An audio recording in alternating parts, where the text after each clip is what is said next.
Hello. Welcome to Kino Recaps. The movie begins with a girl named Wendy, crying and hiding in a school that seems to be in chaos, and a psychiatrist, Dr. Stern, observes a bloody desk thrown out that created a massive hole in the wall. Dr. Stern finds Wendy and assures her that she will be normal one day. Years later, we find that Wendy is on daily medication. She and her husband, Lars, are interrupted by their son, Carl, and so the day begins. During a calm family breakfast, it becomes evident that things are tough financially, as Wendy opens a late payment notice against her home loan. She tells Lars that she will ask for her promotion today, and Lars jokes about how docile she is. But before they part ways for the day, he apologizes for his insensitivity. After a long and clumsy day of working at a diner, Wendy approaches her boss, Angela, to talk about the promotion. Angela tells her that she will get her promotion once she is deserving of one. While taking out the trash, Wendy is approached by a homeless man. Against Angela's wishes, Wendy gives the man some leftovers. He grabs it and tells Wendy that she is one of them, but turns away without explaining further. On her way home, she is startled by the same man who introduces himself as Marek. He urges her to stop taking her blue pills to realize that she has superpowers. That's how he discovered that he is invincible. Wendy dismisses this as the ravings of a crazy person. So, to prove that he has superpowers, Marek free falls off the bridge and is run over by a truck. Shocked, Wendy quickly calls an ambulance. Later in therapy with Dr. Stern, Wendy comments about how some people get influenced by superhero movies and start believing that they are superheroes themselves. When Dr. Stern asks what prompted this comment, Wendy just says she had a silly dream. But Dr. Stern gets suspicious and ups her dosage of the blue pills. Back at home, Wendy receives another notice to vacate the house, worrying her further. But all she can do is go back to work, where Marek shows up alive and unharmed. Wendy is perplexed at how this is possible when their conversation is interrupted by Angela. Marek hands Wendy a pamphlet and is shooed away by Angela. She yells at Wendy for encouraging a bum and says that if Wendy wants a promotion, she must start being assertive. Wendy finds an opportunity to be assertive when she finds that some neighborhood kids stole her son's shoes. But when the kids challenge her, she finds herself uncourageous and walks away with Carl. And that night, she decides to stop taking the blue pills. She experiences withdrawal symptoms all night, and the next day she ends up altering the shape of a metal tray with her bare hands. On her way home, three drunken men start catcalling her, and Wendy decides to confront them. Infuriated, one of them attacks her, but she gets overcome with rage and pins him down. She flings the others away, as if they are flies. At home too, she parents Carl into eating his greens, as Lars looks at her with admiration. Her co-worker, Elmar, asks if she is okay because she's sweating too much. He ends up flirting with her awkwardly, but she manages to put an end to the conversation. We get a peek into Elmar's life, who is fascinated by superhero comics, while his father laments his son's lack of ambition. Elmar is clearly frustrated with his father and his girlfriend. In the diner, Angela finds the tray Wendy damaged and threatens to take it out of her paycheck. Wendy loses it and lifts her by the collar, saying she will turn her into pork chops. Angela scurries away in fear, but Elmar watches in awe. In an attempt to understand what is happening to her, Wendy brings out the pamphlet that Marek gave her and reaches the address, which is an abandoned water park. There she finds pictures of herself, as if Marek has been keeping tabs on her. Marek enters and is delighted to see her, but Wendy has questions. He explains that they are different from others and the governments are scared of their abilities, so they keep them sedated. He tells her that there are many more like them who are put on those blue pills, and that Dr. Stern is part of the conspiracy. So, Wendy breaks into Dr. Stern's office by launching herself 3 stories high. While looking through files of Dr. Stern's patients, she finds that Elmar is also on the blue pills, and lands up at his address, startling him. She tells him that he has superpowers, just like in the comics he loves. He must stop taking the blue pills to discover the truth about himself.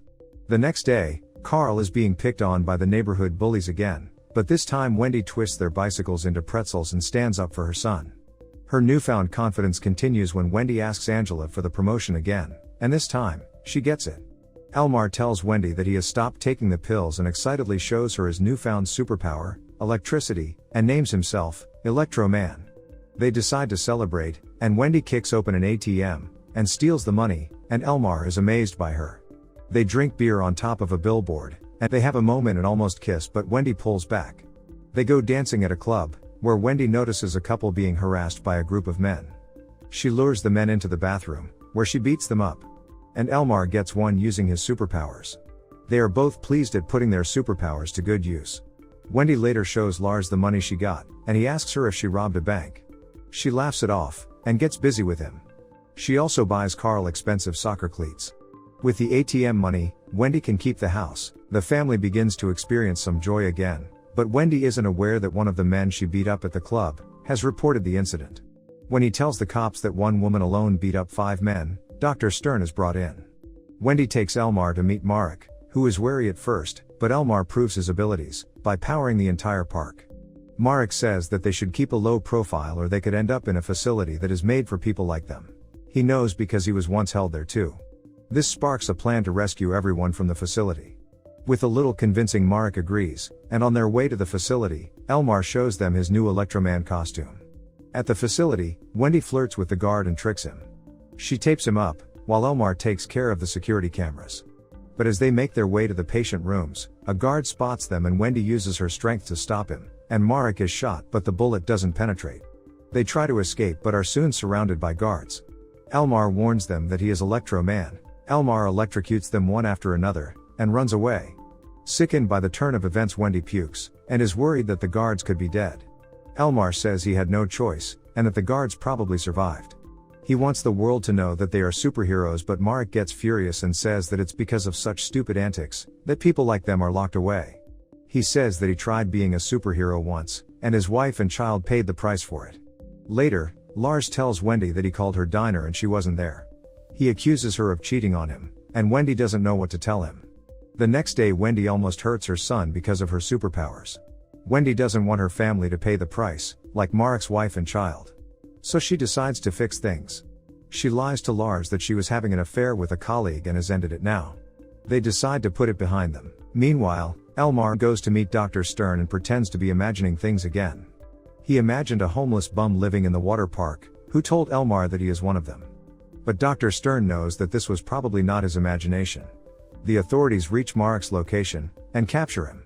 Meanwhile, Wendy and Lars throw a pool party like a normal couple, and Carl is happy to see his parents getting along again. But then Elmar makes an appearance. After a childish discussion with Carl, he starts getting aggressive, but Wendy stops him. He informs her that Dr. Stern got Marek, and Wendy gets worried that they are next. He shows her a comic book and tells her that if they stick together like the superhero couple, Dr. Stern can never get them. He tells her he loves her, and she kicks him out. Lars thinks that Elmar is the man Wendy was having an affair with, and Wendy tells him the truth about her superhuman abilities. But Lars thinks she is delusional and asks her if she is taking her pills, and that Dr. Stern had called him about it. Wendy is angered by this, so Lars goes to get her some water, but Wendy figures that he's going to call Dr. Stern. So she swings him across the room, and Carl is stunned, as the neighbors watch. Wendy runs from the house nervous that everyone has discovered her secret. Meanwhile, Elmar takes out his frustration toward his father, by electrocuting him. Wendy rushes to help the man, and tells Elmar that his superhero fantasies need to stop. He tries to kiss her, and when she tries to leave, Elmar shocks her, and she passes out. She wakes up in the facility, where Dr. Stern tells her that Elmar is absconding, and that his father is in a coma. Wendy begins to panic and wants Dr. Stern to open her binds. In order to remind Wendy what she is capable of, Dr. Stern gets her to recall what she did that day in school. Young Wendy was in the principal's office with her mother, when the principal took away her CD player to discipline her. This sent young Wendy into a rage, and she single-handedly lifted the desk and launched it at him, killing him. Wendy says she never meant for that to happen, and doesn't understand why she's a freak. Dr. Stern tells her she isn't a freak. She is just ill and needs to accept it for the sake of her family. So Wendy agrees to get treated in the facility, and spends several days there. She also meets Marek, who looks resigned to his fate. Wendy too seems to be losing strength because of the treatment. Meanwhile, Stern tells Lars that Carl too should come in for an evaluation, because Wendy may have passed her illness to her son. One day, Elmar visits Wendy, and once again tells her that she is special and that they are meant to change the world together. And since Wendy is undergoing this treatment to safeguard her family, he will get rid of her family. Wendy keeps calling for help, but no one cares about patients yelling at mental facilities. Just as Carl is about to take a blue pill, the power goes off, and Elmar lands at their door. Carl punches him to the ground, and Elmar tells him that he is giving up, and that Lars can keep Wendy. He asks him to shake it, intending to shock Lars. The power cut opens the electronic doors of the facility and the patients start escaping. But Wendy gets apprehended by Dr. Stern and her guards, and Marek helps take them out, but is shot by Dr. Stern. This time it is fatal because the medication has suppressed his superpowers. Wendy knocks out Dr. Stern and wants to take Marek to a hospital, but he refuses. He's been trying to take his life for a long time because he wants to reunite with his wife and child. And breathes his last. Wendy finally makes it home and finds Lars tied up with lights, and Carl entrapped in an electric ring made with his toys. Wendy punches Elmar, but without her powers, it doesn't do much damage. He shocks her to the floor and Carl distracts him, as Lars tosses her a rubber glove asking her to clean up the mess she has gotten them into. Wendy attacks Elmar, the gloves protecting her from shock. The pills seem to be wearing off, and she punches Elmar again, launching him into the pool, where his powers electrocute him. The family reunites, and Lars wants things to go back to how they used to be, but Wendy says the authorities will take her away soon. Carl understands that his mom will have to remain in hiding because she's a superhero now. Soon, Dr. Stern arrives, only to find Lars and Carl waiting beside Elmar's, who is wheeled into a hospital. Soon, Wendy begins watching over her family from a distance, while tracking the others who escaped the facility. She wants to build a team of freaks. Meanwhile, Carl is bullied again and we see that he has, in fact, inherited his mother's genes. If you enjoyed this movie recap, here are some more that you may like. Please share this video with your friends and make sure to hit the link button to help the channel grow.